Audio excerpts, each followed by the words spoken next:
पिछले हिस्से में आपने देखा कि जब बाढ़ आने पर सरपंच ने माया और उसके छोटे बच्चों को गांव से बाहर निकाल दिया था, तब कैसे जादुई बांस के घर ने उन्हें रहने का आसरा दिया और सरपंच को उसके गुनाह की सजा दी। पर सरपंच और उसके घर वाले पानी में डूब गए थे। सरपंच पानी में डूब गया था क्योंकि पानी बहुत तेज बह रहा था और वो मदद के लिए चिल्लाने लगा, बचाओ बचाओ, कोई हमारी मदद करो। बाजी, हम इनकी मदद कैसे कर सकते हैं? मैं भी इनकी मदद करना चाहती हूँ, लेकिन हम इनकी मदद कैसे करें? हमने इनकी मदद करने की कोशिश की थी, लेकिन इनके किए को जादुई बांस के घर ने भी माफ नहीं किया, इसलिए इनकी मदद तो बस अब खुदा ही कर सकते हैं। माया इतना कहकर घर के अंदर चली गई। बाजी, खुदा कैसे मदद करेंगे? उनके पास कौन जाएगा बताने के लिए कि किसी को आपकी मदद की दरकार है? अरे बेवकूफ, खुदा ऐसे थोड़ी ना मिलते हैं किसी को भी। फिर कैसे मिलते हैं?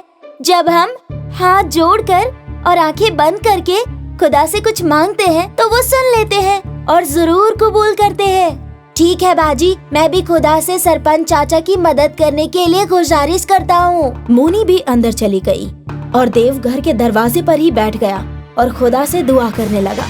सरपंच, उसकी जौजा और 2 छोटे बच्चे बाढ़ में बहते हुए एक पेड़ से टकरा गए और उन्हें तैरता लकड़ी का एक बड़ा लट्ठा दिखाई दिया। हाँ, तुम सही कहती हो, बच्चों की जान भी तो बचानी होगी। मेरे किए की सजा ऊपर वाला मेरे बच्चों को क्यों दे रहा है? सरपंच ने बच्चों को लकड़ी के लट्ठे पर बिठा दिया और वो उसकी जौजा दोनों उसी पर बैठ गए। हे ऊपर वाले, तू मेरे गुनाहों की सजा मेरे बच्चों को क्यों दे रहा है? मुझे मार दे, लेकिन मेरे परिवार को आसरा दे दे ऊपर वाले। क्या हुआ? आप खुद को क्यों कोस रहे हो? इसमें आपका क्या कसूर? ये तो बाढ़ आई है। सब मेरे गुनाहों की ही सजा है।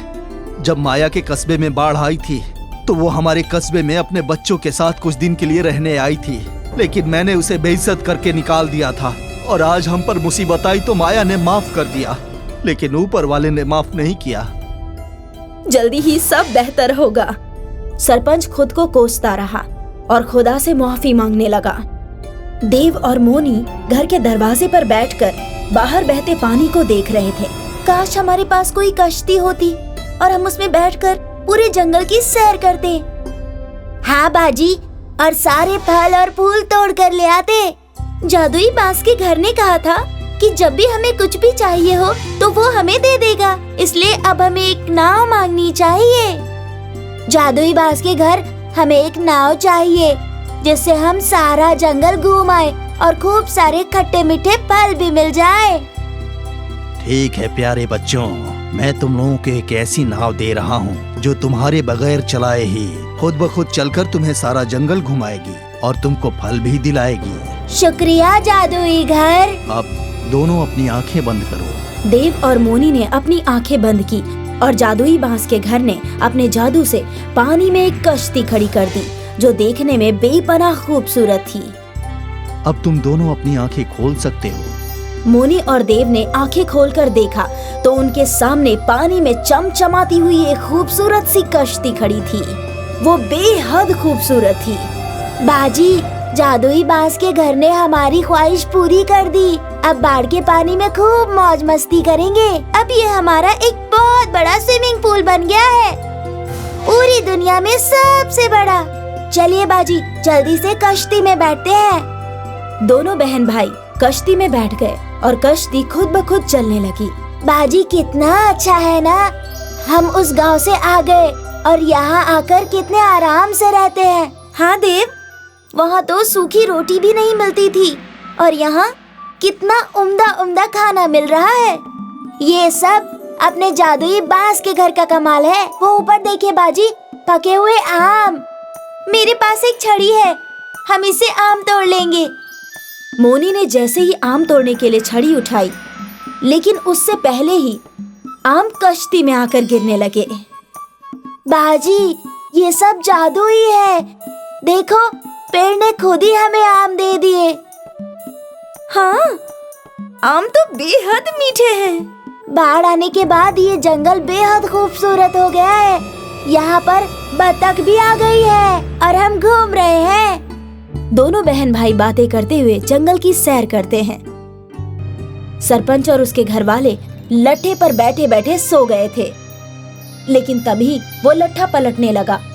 सरपंच घबराकर उठा और डर गया क्योंकि जंगल में बहुत तेज तूफान आया था। सरपंच ने ये देखकर अपने घर वालों को एक बड़े पेड़ पर बिठा दिया। जैसे ही सरपंच खुद भी पेड़ पर चढ़ने लगा, उसके पहले ही उसे 2 बच्चों की चीखने की आवाज सुनाई दी और उसने देखा कि पानी में एक कश्ती पलट रही है। मुझे इन बच्चों को बचाना होगा। और डूबती हुई कश्ती को पकड़कर वो खड़ा हो गया। तूफान की रफ्तार बेहद तेज थी।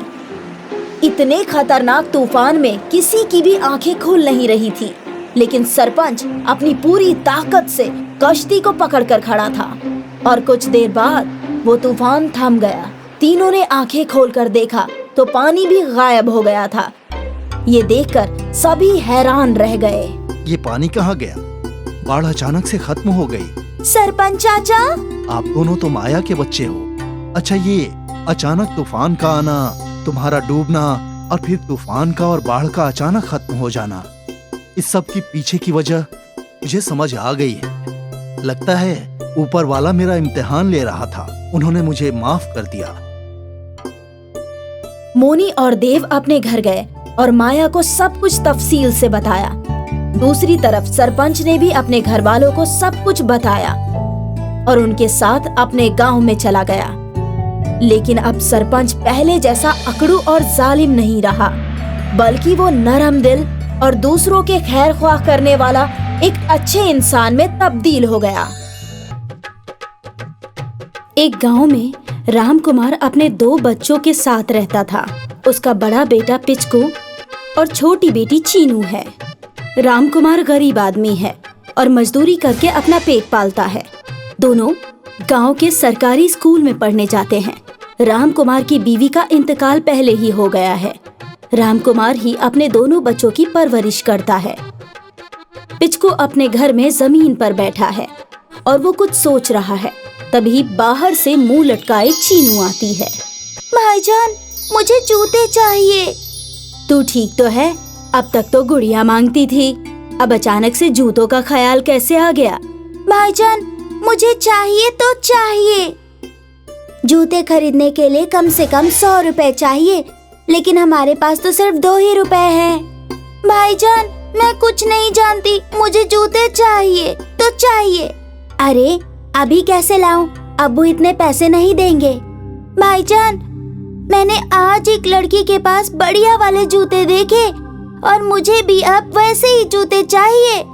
अच्छा सुन, रक्षाबंधन आ रहा है, मैं तुझे रक्षाबंधन पर बढ़िया जूते ला कर दूंगा। तब तक मैं कुछ पैसे जोड़ लेता हूँ। पिचकू ने चीनू को समझाकर भेज दिया, लेकिन खुद फिक्रमंद हो गया कि अब वो कैसे जूतों का इंतजाम करेगा। अगले दिन पिचकू स्कूल जा रहा था। सावन का महीना है, बहुत तेज बारिश हो रही है। पिचकू एक मंदिर की गेट पर बारिश से बचने के लिए खड़ा हो जाता है। तभी उसने देखा कि कुछ लोग भगवा कपड़े पहनकर कहीं जा रहे हैं। ये कौन लोग हैं और कहाँ जा रहे हैं? पिचकू की ये बात वहाँ बैठे हुए एक बाबा ने सुन ली। बेटा, सावन का महीना चल रहा है और आज ये लोग हरिद्वार से भोले बाबा की कावड़ लेने जा रहे हैं। इन्हें कावड़िया कहते हैं। बाबा, कावड़ किसे कहते हैं और इसे कौन ले जा सकता है? मेरे अब्बू तो कभी नहीं गए।